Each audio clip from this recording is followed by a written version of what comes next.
آسان ہو گئی زندگی آسان ہو گئی. اچھا یہ بتائیں سر مجھے کہ آپ نے اسٹیٹ بینک میں بھی 35 سال اپنی زندگی کے گزارے, تو ایڈوکیٹ کی ڈگری آپ کے پاس تو تھی,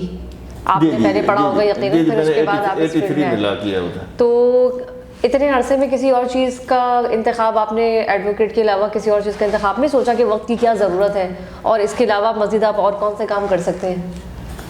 نہیں, اب دیکھیں اس میں کیا ہے کہ جب میں اسٹیٹ بینک میں تھا تو اسٹیٹ بینک میں رہتے ہوئے ظاہر سی بات جو کام اسٹیٹ بینک کا اسائن کیا ہوا تھا وہ تو ہم کرتے تھے, لیکن اس کے ساتھ ساتھ ٹریڈ یونین ایکٹیویٹیز جو ہے اس میں بھی میں نے حصہ لیا, اور اس میں وہاں کے جو ملازمین تھے ان کے مسائل کے حل کے لیے جو بھی کنٹریبیوٹ کر سکتے تھے ہم نے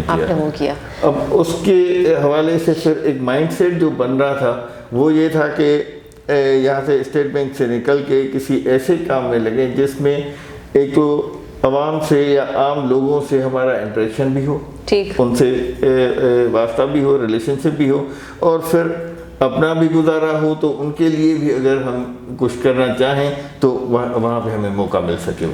اچھا بات کی جائے وکالت کی, وکیلوں کی, تو یہ بھی بڑا مشکل مرحلہ ہوتا ہے ایک عام انسان کے لیے, اگر وہ اس چکر میں پھنس جائے تو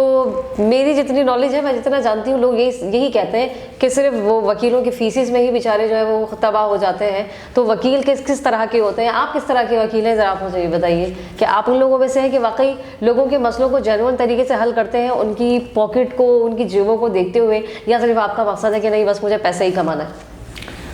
دیکھیں پہلی بات تو یہ ہے کہ میں جو بھی میرا کلائنٹ آتا ہے یا جو جس سے میرا انٹروڈکشن ہوتا ہے نیا ایک وکیل کے حصے سے, تو میں ان کو کہتا ہوں کہ یار اگر ضرورت ہو میری تو میں حاضر ہوں, لیکن اللہ نہ کرے کہ آپ کا کورٹ کچہری سے سابقہ ہو. مطلب آپ انسانیت کے طور پر ایک مشورہ ضرور دیتے ہیں اسٹارٹنگ میں؟ نہیں, ہمارے یہاں کا انوائرمنٹ پھر بات وہی ہے نا کہ ہمارے سوشل اور ساری جوڈیشری یہ وہ اوور آل ہمارا جو سسٹم ہے ملک کا, اس میں کہیں پہ بھی ایمانداری نہیں ہے, صحیح, کہیں پہ بھی سنسیریٹی نہیں ہے, خلوص نہیں ہے, خلوص سے لوگ کام نہیں کرتے. اب اس وجہ سے ہوتا کیا ہے کہ وہاں پہ جو ریلیف لینے آتے ہیں لوگ, ان کو ریلیف ملنا تو دور کی بات, کئی کیسز میں جو ہے وہ ان کے لیے عذاب بن جاتا ہے. صحیح. تو مجھے جو اس کا احساس ہے تو میں کوشش کرتا ہوں کہ بلا وجہ جو ہے ایک تو کسی کو وہاں پہ نہ رلاؤں. دوسرے میری یہ ہوتا ہے کہ اگر میں فیل کرتا ہوں کہ جیننلی اس بندے کو, میرے کلائنٹ کو تکلیف ہوئی ہے یا ان کا مسئلہ جینن ہے, تو پھر اس کا کیس لیتا ہوں. لیکن جن کا جینن نہیں ہوتا, جو ایسے لوگ ہوتے ہیں جو دوسروں کے ساتھ زیادتی کرنا چاہتے ہیں وکیل کے تھرو, کورٹ کے تھرو, تو میں ان کو جواب دے دیتا ہوں, تاکہ کم از کم پتہ ہے کہ دوسرے وکلا کے پاس جائیں گے وہ لے لیں گے کیس, لیکن میں سوچتا ہوں کہ میں اس زیادتی میں کیوں شامل کروں اپنے آپ. اچھا مطلب ایسا بھی ہوتا ہے کہ لوگ غلط کیسز کر کے بھی جو ہے وہ وکیلوں کو ہائر کر کے اور مظلوموں کے ساتھ. نہیں, اب مثال کے طور پہ میں بتاؤں کہ میرے پاس ایک کیس آیا جس میں کچھ بندے تھے کسی دوست کے جان پہچان والے بندے کے تھرو, کہ وہ لوگ جو ہے کسی بچے کے اغوا میں اب وہ ضمانت کروانا چاہ رہے تھے. میں نے ان کو جواب دے دیا, میں نے کہا بھائی میں یہ ضمانت نہیں کراؤں گا. صحیح بات ہے, آپ جرم کر کے پھر آپ اپنے آپ کو اگر ضمانت مانگ رہے ہیں تو آپ ڈیزرو تو نہیں کرتے. ڈیزرو نہیں کرتے نا. اور دوسری بات کہ آپ کا انوالو ہونا اس میں جو ہے یہ پھر اس کی کیا بنتی ہے کہ اگر آپ کی ضمانت ہوئی تو آپ باہر رہتے ہوئے پھر یہی کام کریں گے, پھر یہی کام کریں گے. صحیح بات, صحیح بات ہے. امید ہے اور خواہش کی جاتی ہے کہ ہمارے جتنے بھی وکلا ہیں وہ اگر اسی طریقے سے قانون کو سمجھ لیں اور مجرم کا ساتھ نہ دیں تو شاید پھر بھی ہمارے کرپشن اور جرائم کم ہو سکتے ہیں. تو اس بات سے یہ ہم اندازہ لگا سکتے ہیں کہ کہیں نہ کہیں اس جرائم کو سپورٹ کرنے والے موجود ہیں جس کی بیس پر بار بار وہ جرائم ہوتے ہیں. اب یہ ٹو وے جیسے کمیونیکیشن ہوتی ہے نا, ٹو وے کمیونیکیشن ہوتی ہے, ون وے نہیں ہوتی. ایک بندہ بولتا جائے اور کرتا جائے تو اس کو کمیونیکیشن نہیں کہتے. اسی طرح سے جوڈیشری میں بھی بینچ اور بار کا آپس میں گہرا تعلق ہوتا ہے۔ یہ صرف وکلا پہ ڈپینڈ نہیں کرتا، وکلا کے ساتھ ساتھ جو ججز ہیں ان پہ بھی ڈپینڈ کرتا ہے۔ بہت سارے کیسز ایسے ہوتے ہیں جن میں ججز کو پتہ ہوتا ہے یا ان کو فیل آتا ہے کہ کون مجرم ہے، لیکن گنجائش نکال کے کسی بھی وجہ سے ریلیف دے دیتے ہیں ان کو۔ تو یہ کہتے ہیں کہ انصاف بھی بکتا ہے، انصاف بھی بک جاتا ہے۔ دیکھیں میں پھر جاؤں گا اس پہ سسٹم پہ کہ ہمارا اوورآل سسٹم جو ہے نا اس میں کرپشن ہے، زیادتی ہو رہی ہے بہت سارے لوگوں کے ساتھ، میں آ رہا ہوں اس پہ بھی آ رہا ہوں، اور ہماری جوڈیشری جو ہے اس میں بھی وہ چیز ہے۔ اب ہم یہ تو نہیں کہہ سکتے کہ نہیں جوڈیشری میں فرشتے بیٹھے ہوئے ہیں۔ میں اور اچھا پھر ایک دو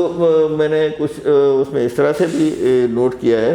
کہ اس میں ہماری حکومت، اور حکومت کا مقصد یہ نہیں کہ یہ والی حکومت پوری جب سے پاکستان بنا ہے، مثال کے طور پہ آپ کو میں بتاؤں کہ کورٹ میں جو کاپیسٹ ہوتا ہے، کاپیسٹ کا مقصد سرٹیفائڈ کاپیز ہم لیتے ہیں، تو وہ جو کاپی کرا کے ہمیں دیتا ہے وہ سارا دن وہاں پہ ڈیوٹی کرتا ہے،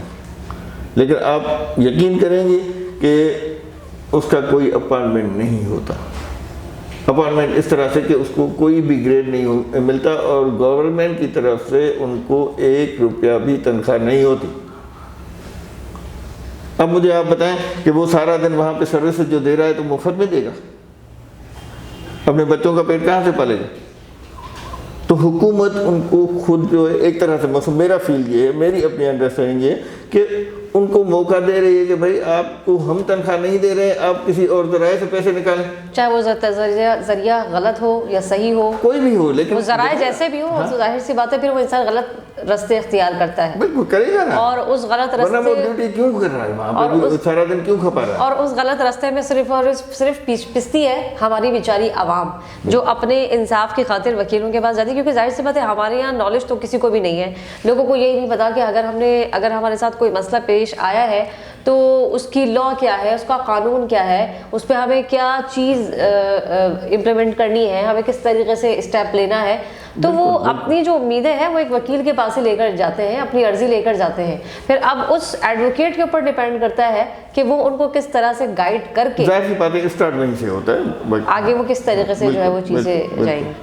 تو آپ کو کیا لگتا ہے کہ ہمارے یہاں معاشرے میں لوگوں کو کتنی اویئرنیس ہے، کیا لوگوں کو اس بات کا علم ہے کہ آپ اگر اپنے انصاف کے لیے جا رہے ہیں اور آپ حق پر بھی ہیں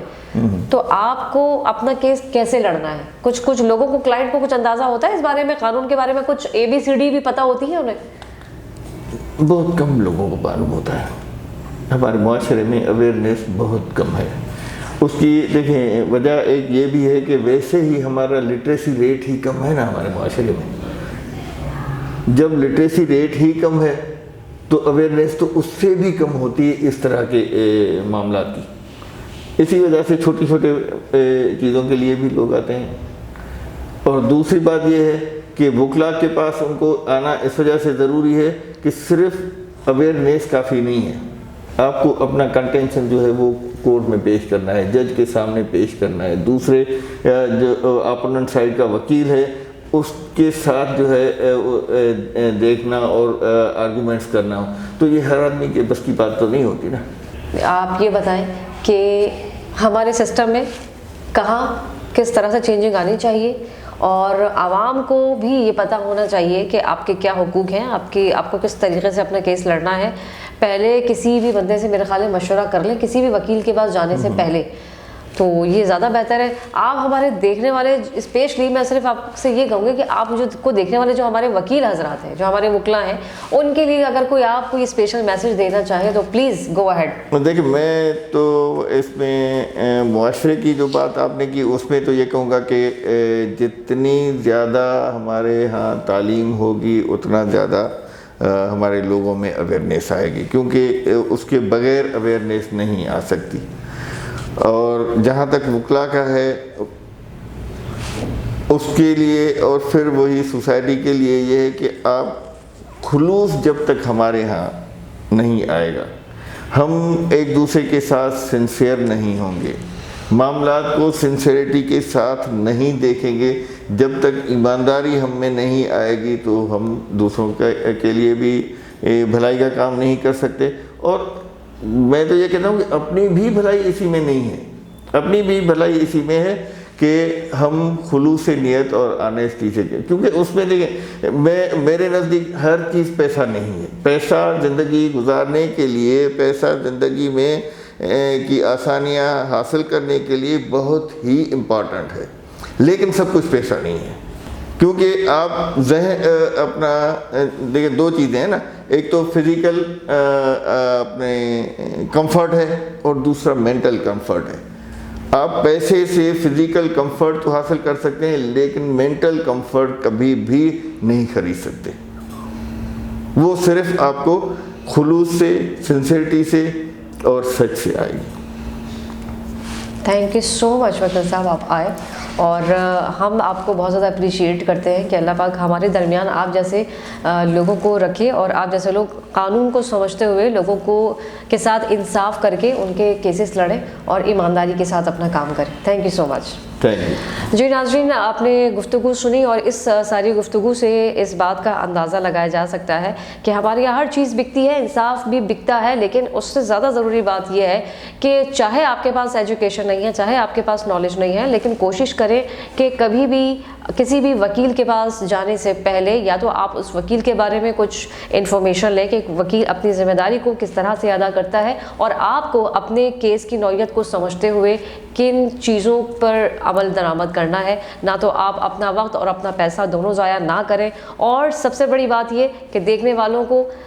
اپنے آپ کو سب سے پہلے ایک اچھا انسان بنائیے، اپنے آپ کو ایک اچھا شہری بنائیے۔ کوشش کریں کہ پاک پروردگار عالم ہم سب کو ہدایت دے اور ہمیں ان ساری چیزوں سے بہت دور رکھے، ان ساری چیزوں کو کبھی فیس ہی نہ کرنا پڑے۔ لیکن پھر بھی خدا نہ خواستہ اگر ایسی کوئی چیز آپ کو درپیش آتی ہے تو کم سے کم آپ اپنا ہوم ورک ضرور کیجیے تاکہ آپ کو بے وقوف نہ بنایا جا سکے، کیونکہ ہمارے ارد گرد ایمانداری سے کام کرنے والوں کی بے انتہا کمی پائی جاتی ہے۔ انشاءاللہ تعالیٰ العزیز آپ سے ہوگی پھر دوبارہ ملاقات نئے گیسٹ کے ساتھ۔ اب تک کے لیے مجھے دیجیے اجازت، اللہ نگہبان۔